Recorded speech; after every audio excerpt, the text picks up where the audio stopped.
चलो फिर class start करते हैं हम लोगों ने अभी तक जो है वो जनरेशन्स को ये पढ़ रहे थे कि कंप्यूटर कहाँ से शुरू हुआ और कहाँ पर आकर के कंप्यूटर की जनरेशन्स स्टार्ट हुई। तो सबसे पहला याद रखना अबेकस 1632-33, फिर उसके बाद 1628, जो भी डेट लगाई थी ईयर को कोई दिक्कत नहीं है, लेकिन 1600 आपका ईयर था। और फिर उसके बाद आप याद रखेंगे एनालिटिकल इंजन, चार्ल्स बेबेज, ठीक है, फादर ऑफ कंप्यूटर। फिर उनको फादर ऑफ कंप्यूटर क्यों कहते हैं ये हमने बताया था, और ये आपको कहा था कि फादर ऑफ कंप्यूटर उनको इसलिए कहते हैं कि आज का जो कंप्यूटर है, यानी कि एक चार्ल्स बेबेज ने 1830 में बनाया। उसके बाद 30 और करीब 70-20, यानी कि 190 साल के बाद आज हम जो कंप्यूटर पढ़ रहे हैं, इस कंप्यूटर की वही वर्किंग है जो चार्ल्स बेबेज ने एनालिटिकल इंजन की वर्किंग बनाई थी। That is analytical engine also take some inputs, process on it and generate the output, and also store some data in the form of anything, in the form of signal or whatever. So today's computer are resemble to that analytical engine. That's why the Charles Babbage is known as father of computer. और ये करते करते फिर 1800, 1900, फिर 1940 का दशक जब शुरू हुआ, तो वहां से जनरेशन्स शुरू हुई। और जनरेशन्स को जब भी कोई पूछे कि generations first, second, third, fourth ये कैसे आप डिसाइड करते हैं, तो आप कहेंगे on the basis of technology we can divide the generations into first, second, third, fourth, fifth. ठीक है, तो फर्स्ट, सेकंड, थर्ड, फर्स्ट में हमने आपको बताया कि फर्स्ट जनरेशन्स जो है वो आपके वॉल्स और tubes, second generation transistor, third generation is IC, fourth fifth भी आईसी का एडवांस वर्जन है। इसलिए हम लोग फर्स्ट, सेकेंड, थर्ड पे देखेंगे कि यहाँ जो टेक्नोलॉजीज हैं, अब थर्ड से फोर्थ, फिफ्थ और जो चलती आएंगी वो सभी आईसी पे डिपेंडेंट होंगी, या जो नई टेक्नोलॉजी अगर आएगी, जब अभी आईसी के अलावा कोई टेक्नोलॉजी नहीं आई, तो जब आईसी के अलावा प्रोसेसिंग यूनिट को बनाने के लिए जो टेक्नोलॉजी आएगी, तो वहां से सिक्स जनरेशन शुरू हो जाएगा। ठीक है, तो ये हम लोगों ने डिस्कस किया था। ठीक है, अब उसी की हम लोग आगे पढ़ते हैं।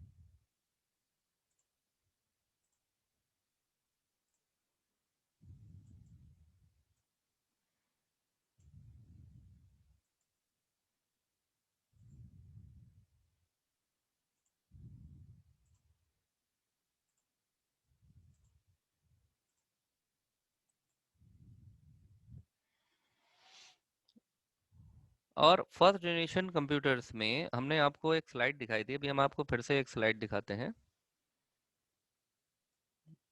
और उस स्लाइड में जनरेशन्स ऑफ कंप्यूटर है, तो उसको ज़रा सा आप ध्यान से अगर आप देखेंगे तो आपको समझ में आएगा।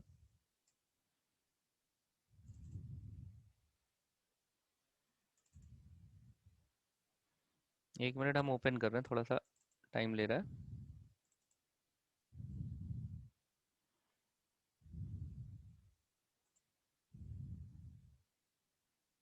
तो आपको अभी ये ध्यान रखना है कि सबसे पहले जो शुरू हुआ था वो पढ़ना है हमको एबेकस, एबेकस से analytical engine, analytical engine by Charles Babbage. फिर हम आ जाएंगे 1940s में, और यहीं से हम पढ़ेंगे first generation, second, third, fourth, fifth, यहाँ से हमें पढ़ना है बेसिकली। ठीक है, आपके एग्जाम में ये भी नहीं आएगा, एबेकस भी नहीं आएगा। बस इतना पूछ सकते हैं फादर ऑफ कंप्यूटर कौन है, क्वेश्चन आ सकता है। फादर ऑफ कंप्यूटर जो चार्ल्स बेबेज, उन्होंने जो कंप्यूटर बनाया था उसका क्या नाम है, तो आप नेम और इन्वेंटर का नाम याद रखेंगे। नेम आपका एनालिटिकल इंजन है और जो इन्वेंटर है वो चार्ल्स बेबेज थे। ठीक है, इतना आप जहन में अपने बैठा लीजिए। ठीक है, Charles Babbage father of computer कहा जाता है। अब उसके बाद में फिर ऐसे ही करते करते बहुत सारी मशीन्स आई, बहुत सारे आविष्कार हुए। ठीक है, उसी में ब्लेस पास्कल इंजन भी आया, उसी में बहुत सारी बहुत चीज़ें आई, न्यूमरेटर भी आया। तो वैसे ही इसी तरह से जब 1940s में आया, तो यहाँ से शुरू हुआ जनरेशन्स। और generation is based on technology. इसमें फर्स्ट जनरेशन में जो है आपका वॉल्स वॉल्स या वैक्यूम ट्यूब्स, ठीक है। और सेकेंड जनरेशन में ट्रांजिस्टर्स, और थर्ड जनरेशन में आईसी आईसी आईसी। अब इसी फोर्थ फिफ्थ और जो आगे आएंगी इसी एडवांस वर्जन ऑफ आईसीज हैं, ठीक है। और हमने यहाँ पर ये बात करी थी कि जो वॉल्स हैं, जो कंप्यूटर का जो प्रोसेसिंग यूनिट है, उसको बनाने के लिए जिन टेक्नोलॉजीज का यूज करते हैं उसी के बेस पे जनरेशन्स को डिवाइड किया गया था, ठीक है। अब कुछ जनरेशन्स के हम लोग कंप्यूटर को देख लेते हैं। Okay.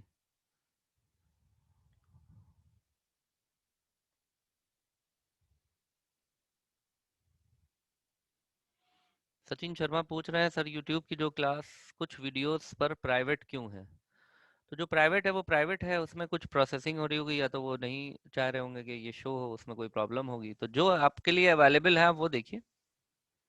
Sir vacuum tube first generation computer में वर्क कैसे करती थी? सूरज अग्रहरी। देखो वैक्यूम ट्यूब का बता रहे हैं। और अरुण सिंह पूछ रहे हैं एबेकस क्या है? तो तुमने हमारा क्लास नहीं करा क्या पहला? एबेकस जो है ये आपका, अरुण सिंह, एबेकस इस तरह की एक एक कैलकुलेटर था। आपने इस तरह का एक स्लेट देखा होगा, ऐसा जो बच्चे आज भी गांव देहात में यूज करते हैं, हम लोगों ने इसी पे पढ़ा था। इसमें ऐसे मोती लगे होते थे, मोती को पूछते थे कि लाल मोती कितनी है, पीली मोती कितनी है, और यहाँ पे लिख के बताया जाता था कि 3+3, 3 मोती लाल है, 3 मोती हरी है, तो बताओ टोटल कितनी मोती है? तो कहें 6। तो ये क्या हो गया, ये एक जो एबेकस था, एबेकस क्या था? एक मैनुअल कैलकुलेटर था, ठीक है। एबेकस मैनुअल कैलकुलेटर था, ठीक है। हाँ, गिनतारा, गिनतारा भी बोलते हैं उसको। आंगनवाड़ी वाले स्कूल में यही मिलता था, हाँ बिल्कुल सही कह रहे हैं, आंगनवाड़ी वाले स्कूल में यही मिलता था, अभी भी ये मार्केट में मिलता है, अवेलेबल है। It's very good device. आप छोटे बच्चों को बहुत अच्छा मैथमेटिक कैलकुलेशन इससे आप पढ़ा सकते हैं छोटे बच्चों को। बहुत ही बढ़िया ये डिवाइस आज भी है, आज भी काम करती है, यही एबेकस है। इसको विलियम ऑथर्ड ने डेवलप किया था, इन्वेंट किया था इसको विलियम ऑथर्ड ने। Abacus, it is a calculating device. 1600, 1630 60 हमने लिखा है उसमें, ईयर ईयर देख लेना। 1630 या 1628 क्या लिखा हुआ है उसमें, मतलब 16वीं शताब्दी में ये इसका इजाद हुआ था, जो भी लिखाया था उसमें नोट्स में तुम लोग देख लेना, मिल जाएगा। अच्छा, और एक स्टूडेंट है वो पूछ रहे हैं sir vacuum tube first generation computer में वर्क कैसे करती थी? ठीक है, इसको बता देते हैं। सर हम लोगों को एसएसडी पढ़ाइएगा। एसएसडी आपके कोर्स में नहीं है, इसलिए एसएसडी नहीं पढ़ाएंगे, लेकिन बता देंगे कि एसएसडी क्या होती है, ठीक है। ये सब लास्ट में जब खत्म हो जाएगा, हम कहते हैं खत्म हो गया है कोर्स, फिर आप लोग क्वेश्चन पूछिएगा कि ये सर रह गया है, तब हम लोग उसको डिस्कस करेंगे। अभी इसी फ्लो में चलते रहने दीजिए, क्योंकि एसएसडी मेमोरी का टॉपिक है, ठीक है रविंद्र। एसएसडी जो है, रविंद्र पूछ रहे हैं सर एसएसडी पढ़ाइएगा, तो हम कह रहे हैं एसएसडी नहीं पढ़ाएंगे क्योंकि कोर्स में नहीं, लेकिन फिर भी हम आपको एसएसडी के बारे में बता देंगे, ठीक है। और जब कोर्स हम कहेंगे खत्म हो गया है, तो अब आप अपने क्वेश्चन बनाइएगा और पूछिएगा क्या क्या क्वेश्चन है, और पूछ लिएगा, उसमें जो नहीं पढ़ा है वो भी कवर हो जाएगा, कुछ नई चीजें भी कवर हो जाएंगी, तो ऐसे हो जाएगा, ठीक है रविंद्र। वात्सल बता रहे हैं कि मैं ये जो एबेकस बताया ये 1630 बताया है, आशुतोष पांडे ने 1622 बताया है। जो भी है वट एवर, ईयर से कोई टेंशन की बात नहीं है। सचिन शर्मा सर सी लैंग्वेज कब पढ़ाया जाएगा? ये सब देखो, ये आपके मैनेजमेंट के क्वेश्चंस हैं, इसको आप मैनेजमेंट से पूछिए। जब आपने एडमिशन लिया था आकर के, या ऑनलाइन लिया था, तो आप सर लोगों से बात कर लीजिए, अरुण सर और तरुण सर से, ठीक है। अरुण सर तरुण सर से आप लोग बात कर लीजिए या मैसेज कर दीजिए, उनसे पूछिए, सचिन, ठीक है। अच्छा, एक चीज़ है कि एक स्टूडेंट ने पूछा है कि वैक्यूम ट्यूब कैसे काम करता है। देखो, चाहे वो वैक्यूम ट्यूब हो, बताते हैं अभी आपको। देखिए, अगर हम बात करें फर्स्ट जनरेशन, सेकंड जनरेशन और थर्ड जनरेशन कंप्यूटर की, तो इनकी जो टेक्नोलॉजीज हैं वो टेक्नोलॉजीज क्या है? फर्स्ट जनरेशन की टेक्नोलॉजी जो है वो वैक्यूम ट्यूब है, ठीक है। वैक्यूम ट्यूब, या इनको हम वाल्व्स भी कहते हैं, वाल्व्स, जैसे बल्ब होता है ना, ये उसी तरीके से होती हैं। और सेकंड जनरेशन में था ट्रांजिस्टर। ट्रांजिस्टर्स यूज हो, ट्रांजिस्टर अभी भी बहुत जगह यूज होता है, ट्रांजिस्टर्स। और थर्ड जनरेशन में यूज हुआ आईसी। देखो इनका काम क्या था, इनका काम था इस टेक्नोलॉजी से बाय यूजिंग, लिख लो यहाँ पर, by using these technology by using these technologies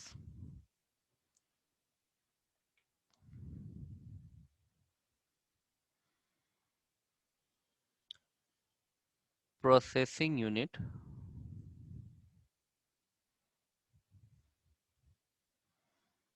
constructed, मतलब इन टेक्नोलॉजीज को यूज करके, बाय यूजिंग दीज टेक्नोलॉजी का मतलब वैक्यूम ट्यूब, ट्रांजिस्टर्स, आईसी, इनको यूज करके क्या बनाया जाता है, प्रोसेसिंग यूनिट। कंप्यूटर का जो बेसिक वर्किंग है वो क्या है, हमने बताया, इनपुट, प्रोसेस, आउटपुट और स्टोरेज। ठीक है, तो ये जो प्रोसेसिंग यूनिट है, दिस प्रोसेसिंग यूनिट, ये जो प्रोसेसिंग यूनिट है, इस प्रोसेसिंग यूनिट की ही बात कर रहा है कि इस प्रोसेसिंग यूनिट को, ये जो प्रोसेसिंग यूनिट है इसको बनाने के लिए फर्स्ट जनरेशन में जो प्रोसेसिंग करता था जो यूनिट, वो किससे बना था, वैक्यूम ट्यूब और वॉल्व से। सेकेंड जनरेशन में जो प्रोसेसिंग यूनिट बनाया गया वो ट्रांजिस्टर से बनाया गया। आईसी, थर्ड जनरेशन में जो प्रोसेसिंग यूनिट बनाया, जिसको हम प्रोसेसर के नाम से अब जानते हैं, जिसको हम प्रोसेसर कहते हैं, प्रोसेसिंग यूनिट को प्रोसेसर कहेंगे ना, प्रोसेस करने वाला प्रोसेसर। तो प्रोसेसर को बनाने के लिए फर्स्ट जनरेशन में जो टेक्नोलॉजी यूज होती थी वो वैक्यूम ट्यूब, सेकेंड जनरेशन में ट्रांजिस्टर, थर्ड जनरेशन में आईसी, फोर्थ जनरेशन में आईसी का एडवांसमेंट, फिफ्थ जनरेशन में उसका भी एडवांसमेंट। ठीक है, अच्छा, और ये सभी टेक्नोलॉजीज, जैसे जैसे ये जो टेक्नोलॉजीज जो यूज हो रही हैं, यहाँ पर हम लिखेंगे कि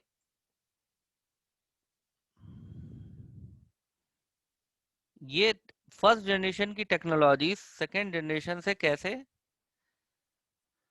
क्यों सेकेंड जनरेशन यूज हुआ, क्यों थर्ड जनरेशन यूज हुआ, मतलब वैक्यूम ट्यूब के बाद ट्रांजिस्टर क्यों यूज हुए और और ट्रांजिस्टर के बाद आईसी क्यों यूज हुए। तो क्या होगा, हम क्या लिखेंगे, साइज, एक बड़ा मोटे मोटे तौर पे हम देखो बताएंगे, साइज, पावर, इसको बल्कि ऐसे बना लो, इसको अच्छे से बना लो सही से।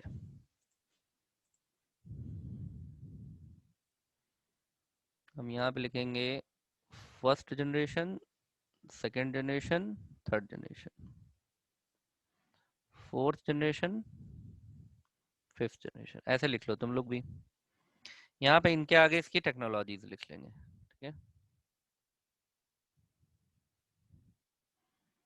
अब बहुत अच्छे से तुम लोगों को समझ में आ जाएगा अभी हम जो बताने जा रहे हैं।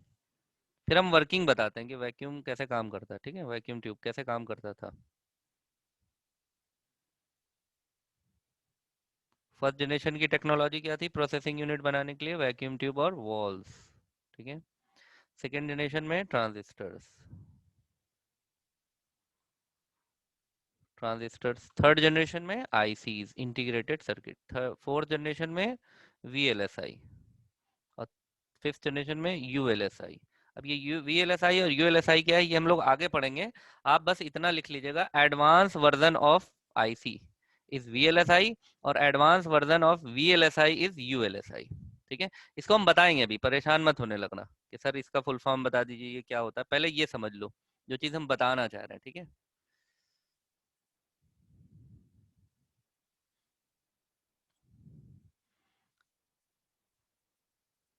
कि जो जनरेशन्स जो यूज हुई ना वैक्यूम ट्यूब को, अब यहाँ पर हम जो बताएंगे आपको वो ये बता रहे हैं क्या, मोटे मोटे तौर पर साइज, पावर, एरिया, साइज में एरिया ही आ जाएगा, साइज छोटा, ठीक है। और स्पीड, ठीक है। जो वैक्यूम ट्यूब थे ये साइज में सबसे बड़े थे, तो ये ऐसे आप लेंगे यहाँ पे इंक्रीज करते हुए, मतलब इसका साइज सबसे बड़ा होगा, सबसे बड़ा साइज इसका होगा, इसका साइज उससे छोटा होगा, इनका साइज और छोटा होगा, इनका साइज और छोटा हो जाएगा, और इनका साइज और छोटा हो जाएगा, कुछ इस तरीके से। इनकी पावर कंजम्पशन जो है वो हो जाएगा very high,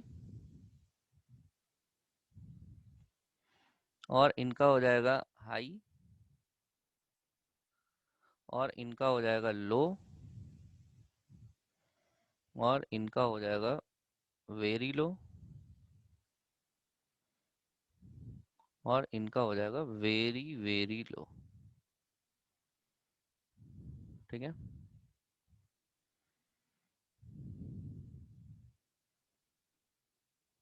slow,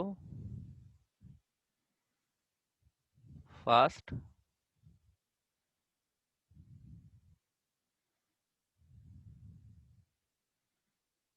high speed,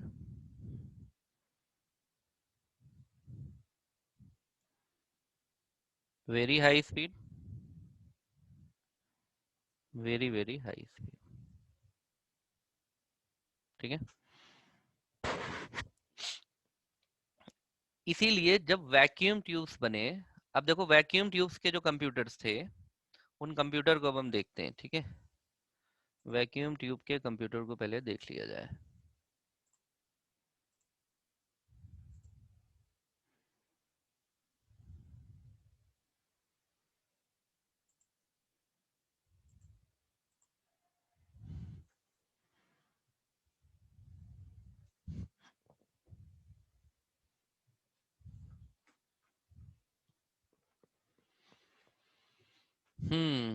Ravindra कह रहे हैं सर जो इस समय यूज हो रहा है अगर वो पढ़ाया जाए तो ज्यादा अच्छा है, और अगर एग्जाम में ट्रांजिस्टर के बारे में पूछ लिया कि सेकेंड जनरेशन में कौन सी टेक्नोलॉजी यूज होती थी, तो वहाँ क्या लिखोगे कि ये आजकल यूज नहीं होता इसलिए इसका आंसर हमें नहीं पता है। ये कौन सी बात हुई कि तुमसे अगर ये पूछा जाए कि फर्स्ट जनरेशन में कौन सी टेक्नोलॉजी यूज होती थी, तो आप कहेंगे कि ये सर ने नहीं पढ़ाया है क्योंकि आजकल ये नहीं चलता है, आजकल टैब चलता है, मोबाइल चलता है, और 48 मेगापिक्सल का कैमरा चलता है। तो ये तो तुम्हारी बात हमको नहीं पल्ले पड़ रही है। और लोगों से पूछ लेते हैं हम। भाई देखो ये एक स्टूडेंट है रविंद्र, ये कह रहे हैं सर जो इस समय जो यूज होता है, ज्यादा हो रहा है, वही पढ़ाया जाए तो ज्यादा अच्छा है। क्या करा जाए बताओ। फिर आज लेटेस्ट पढ़ा के फुर्सत ले लेते हैं, ये तो बहुत सारी चीज जबरदस्ती जनरेशन पढ़ने का फिर कोई मतलब नहीं है ना। एक स्टूडेंट कह रहे हैं नहीं सर आप कंटिन्यू रखिए। अतुल यादव भी कह रहे हैं कि नहीं, मतलब वो आपसे सहमत नहीं है। अरमान अली कह रहे हैं पास्ट जाने बगैर आप फ्यूचर कैसे पढ़ सकते हैं।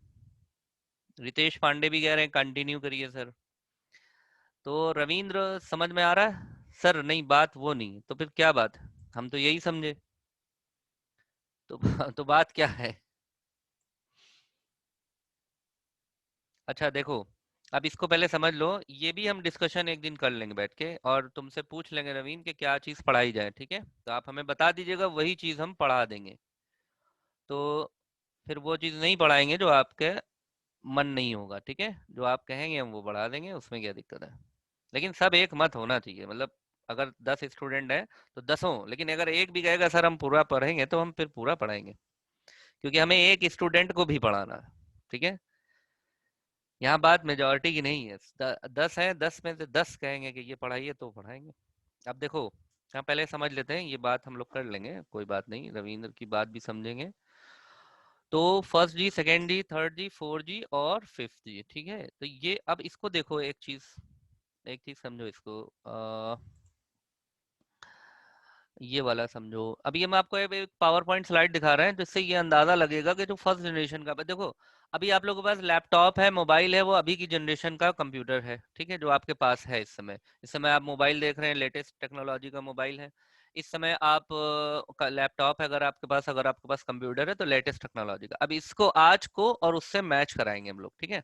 अब मैच कराइए, और हम लोग ये हम लोग अब शेयर कर रहे हैं। तो फर्स्ट जनरेशन में यहाँ पर देखो, फर्स्ट जनरेशन कंप्यूटर लिखा हुआ है बेस्ड ऑन वैक्यूम ट्यूब्स। इसमें यहाँ पर ये कह रहा है कि इट कंटेन्ड, यहाँ पे ENIAC के बारे में बता रहा है, एक कंप्यूटर है ENIAC, ठीक है। ये हमारा, इसको लिखने की जरूरत नहीं है, स्क्रीनशॉट ले लेना, हम इसको नोट्स में दे देंगे, ठीक है। कह रहा है कि इट कंटेन नियरली 18,000 ट्यूब। अब 18,000 ट्यूब्स को, जो वैक्यूम ट्यूब्स हैं, वो अगर एक एक दो दो इंच चार चार इंच की भी होगी। अब आप खुद सोचिए, थोड़ा इमेजिन करिए, अगर आपको वैक्यूम ट्यूब दे दी जाए, 18,000 वैक्यूम ट्यूब, और एक का 1 इंच साइज है, ठीक है, बल्ब की तरह, और कहा जाए 18,000 लगाना है, तो it will take lot of space and very big circuit, बहुत बड़ा सर्किट बनेगा, और it it requires lot of energy. तो यहाँ पर लिखा हुआ भी है, it consume 150 kilowatt of power. It was too big and weight more than 30 tons. जो इनियक था ये 30 टन से भी ज्यादा भारी था, 30 टन, ठीक है। एक टन कितना होता है? 10 क्विंटल का ना, 10 क्विंटल का 1 टन होता है। 1 टन बराबर कितना होता है? 100 किलो का 1 क्विंटल, 10 10 क्विंटल का 1 टन होता है शायद। हाँ, तो अब इसको आप मल्टीप्लाई कर लीजिए, सोचिए क्या किलो का होगा ये। And it could perform 5,000 addition and hundreds of multiplication पर सेकेंड। 1 सेकेंड में ये 5,000 एडिशन और 100 ऑफ मल्टीप्लीकेशन, और 100, हंड्रेड्स का मतलब होता है सैकड़ों, यानी कि 100, 200, 300, 400, 500, 600, 700, 800, 900, 999 तक सैकड़ा होता है, मतलब हंड्रेड्स कहलाता है। और जैसे ही 1000 होगा उसको हम थाउजेंड्स में गिनते हैं। जैसे कोई चीज कहें थाउजेंड्स, तो थाउजेंड्स का मतलब क्या हुआ? 1,000 नहीं हुआ, 1000 का मतलब 1,000। थाउजेंड्स का मतलब क्या हुआ? 1001, 2, 3, 4, 1001, 1002, 1003 से लेकर के कहां तक? लैख से एक कम, फिर वो लैख से शुरू हो जाएगा। यहाँ पे कह रहा है 5,000 addition and hundreds of multiplication. अब देखो यहाँ पर एक चीज लिख लो तुम लोग, वेट हमने यहाँ पर बताया इसका, ये इसमें आ जाओ फिर से, यहाँ पर, यहाँ पर देखो। अब वैक्यूम ट्यूब की वजह से, वैक्यूम ट्यूब की वजह से जो उसका वेट था, सिर्फ वेट, वेट इसका फर्स्ट जनरेशन में 30 टन था। अब आज का जो कंप्यूटर है, जो लैपटॉप है, वो मुश्किल से जो आज मिल रहा है हमको, यानी कि फोर्थ और फिफ्थ जनरेशन को हम यूज कर रहे हैं, ये मुश्किल से लैपटॉप की अगर हम बात करें तो तकरीबन 2 kg का होता है, ठीक है। और millions of instruction it perform in a second, 1 second में मिलियंस ऑफ इंस्ट्रक्शन। सिर्फ एडिशन ही नहीं, दुनिया के सारे काम। पहले के तो जो कंप्यूटर ENIAC बनाए गए थे वो सिर्फ एडिशन और मल्टीप्लिकेशन के लिए बना हुआ था, यानी कैलकुलेटर था वो। अब हम लोग सारा वीडियो भी कर रहे हैं और चैटिंग भी कर रहे हैं, अब न जाने क्या क्या काम कर रहे हैं। ये 30 टन था। यहीं पे देखो, यही इस चीज को समझना बहुत जरूरी है। ये 30 टन था, अब वेट में यहाँ पर हो गया। ये 5,000 ऑपरेशन परफॉर्म करता था, और ये मिलियंस ऑफ ऑपरेशन परफॉर्म करते हैं, मिलियंस, ठीक है, 1 सेकंड में। अभी के जो कंप्यूटर्स हैं, जो हमने आपको गीगाहर्ट्ज बताया था, अगर आप उस गीगाहर्ट्ज वाले चैप्टर को आपको याद होगा, तो अभी 1 सेकंड में तकरीबन 9 बिलियन ऑपरेशन पर सेकंड परफॉर्म करता है वो आज का कंप्यूटर है। तो इसीलिए हम कह रहे हैं ना, साइज में वो बहुत ही, और जो स्पीड में वो बहुत स्लो थे, और आज के कंप्यूटर बहुत फास्ट हैं। तो इसी चीज को हम बताना आपको चाह रहे थे। इसको फिर से देखिए, ये वाली हम स्लाइड फिर से शेयर कर दे रहे हैं। एंड लिखा हुआ है इसमें, they use vacuum tube for the circuitry and magnetic drums for memory.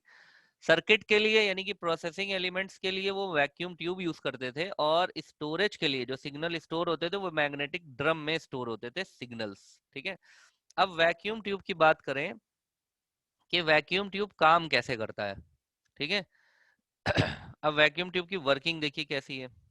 ये अब हम आपको दिखाते हैं, एक सेकेंड। यहाँ तक किसी को कोई कंफ्यूजन है इतने में? इसका आप ये देखिए, वैक्यूम ट्यूब की जो वर्किंग पूछ रहे थे ना आप, वो हम आपको दिखा रहे हैं। वैक्यूम ट्यूब कहाँ गया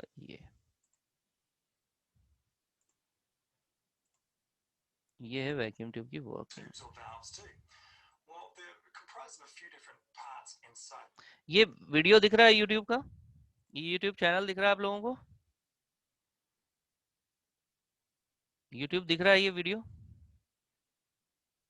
ये सर दिख रहा है, ओके। अब इसको देखिए आप लोग, वैक्यूम ट्यूब कैसे काम करता है। ये वैक्यूम ट्यूब है, ये करीब 4 से 5 इंच का वैक्यूम ट्यूब है। वैक्यूम ट्यूब में यहाँ पर बीच में ये ग्रिड लगी होती है, और इसमें ये ग्रिड है, इसके चारों तरफ आपको दिख रही है। इसको थोड़ा सा अगर हम बड़ा कर देते हैं तो आपको और अच्छे से दिखेगा, ठीक है। अब देखो इसको,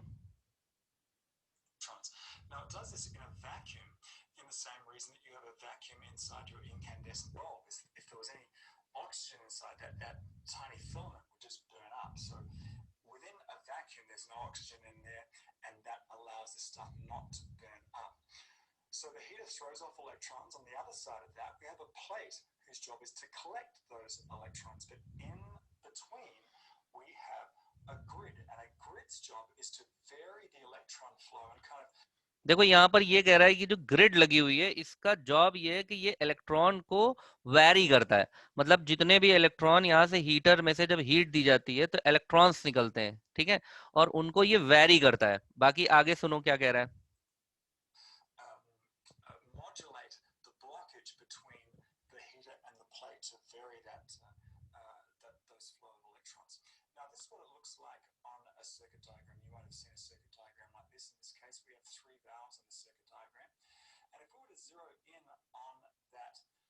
ये जो ब्लैक डायग्राम दिखा रहा है ये वाला, ये इसी को ऊपर से ले रहा है। मतलब ऊपर से अगर लेगा तो ये ऐसा दिखाई पड़ेगा। ये बीच में ये ग्रिड है, ठीक है, बीच में ये ग्रिड है, इधर उधर प्लेट्स लगी हुई है, वही दिखा रहा है। ये हीटर वाली प्लेट लगी है, ये इधर इधर प्लेट है, इधर हीटर है, बीच में ग्रिड है, ठीक है। ऊपर से दिखा रहा है कि यहाँ पर इन्होंने 3 वॉल्स यूज करे हैं अपने किसी सर्किट को बनाने के लिए, ठीक है। अब इसको आगे देखो,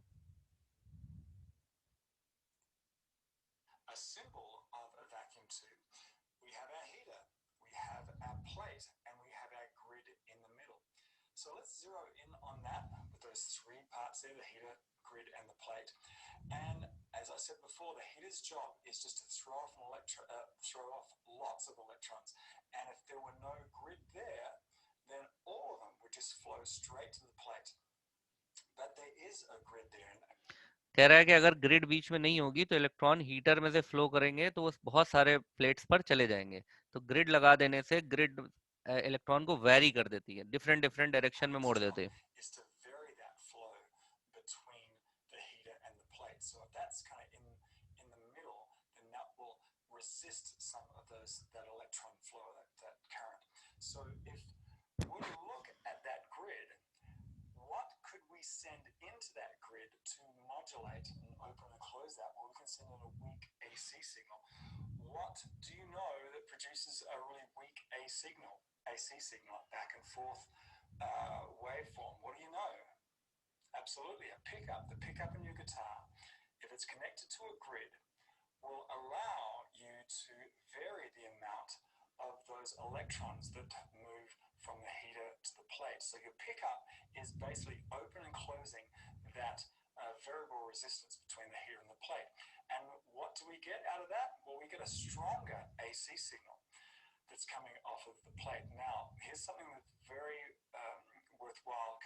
ये हो गया तुम्हारा।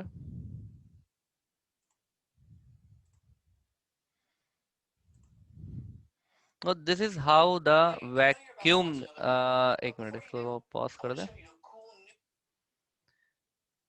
ये जो हमने आपको बताया, this is how the vacuum tubes और valves work. Basically vacuum tube में क्या होता है ना, एक जैसे एनोड और कैथोड आपने सुना होगा ना, निगेटिव पॉजिटिव। तो उसमें निगेटिव पॉजिटिव जाता है, उससे एनर्जी निकलती है, उस एनर्जी को आपको यूज करना है। अब वो एनर्जी आप कैसे यूज कर रहे हैं, सिग्नल्स के लिए यूज कर रहे हैं, वो सिग्नल कहाँ पर यूज कर रहे हैं, क्योंकि देखो सर्किट का मतलब होता है कि करंट को मूव कराना। अब करंट को कैसे मूव करा रहे हैं और कैसे यूज करा रहे हैं, यही काम होता है रजिस्टर का, ट्रांजिस्टर का, आईसी का, इवन कैपेसिटर का और डायोड का। जितनी भी इस तरह की जो चीजें आप इलेक्ट्रॉनिक सुनते हैं, उनका काम यही सबका होता है। वो करंट को लाते हैं और उनके फ्लो को कहीं डाइवर्ट करते हैं, कहीं रोकते हैं। इसी तरह से ये यूज होता चला जाता है। बाकी क्या कहते हैं, हम लोग अपने नेक्स्ट क्लास में इसकी कुछ और चीजें बची हैं, वो हम लोग नेक्स्ट क्लास में पढ़ेंगे। अभी कोई आपको कंफ्यूजन है इसमें? बल्ब में भी यही होता है, बिल्कुल सही कह रहे हैं आप। बल्ब में भी वैक्यूम ट्यूब से ही लगा होता है। बल्ब में क्या होता है, एनर्जी जाती है और एनर्जी में वहां पे कॉइल लगा होता है। कॉइल का काम होता है हीट करना। कॉइल बेसिकली देखो रिंग शेप में होता है, ऐसे स्पाइरल। अगर बल्ब में जो स्पाइरल होता है उसको सीधा कर दिया जाए एकदम, तो वो रोशनी उतनी तेज नहीं, देखो बहुत हल्की सी लाइट जलेगी। लेकिन जितना ज्यादा वो स्पाइरल होता है, तो स्पाइरल में जब वो मूव करता है तो वो कॉइल गर्म हो जाता है। गर्म होकर के वो हमें लाइट के फॉर्म में दिखाई पड़ता है। वो भी वैक्यूम ट्यूब। बल्ब भी हम वही बल्ब ही तो है वो। उसमें भी तो निगेटिव पॉजिटिव देते हैं ना, एनोड कैथोड। तो उसमें भी निगेटिव पॉजिटिव जाता है, मूवमेंट ऑफ इलेक्ट्रॉन। हाँ रमेश, यस।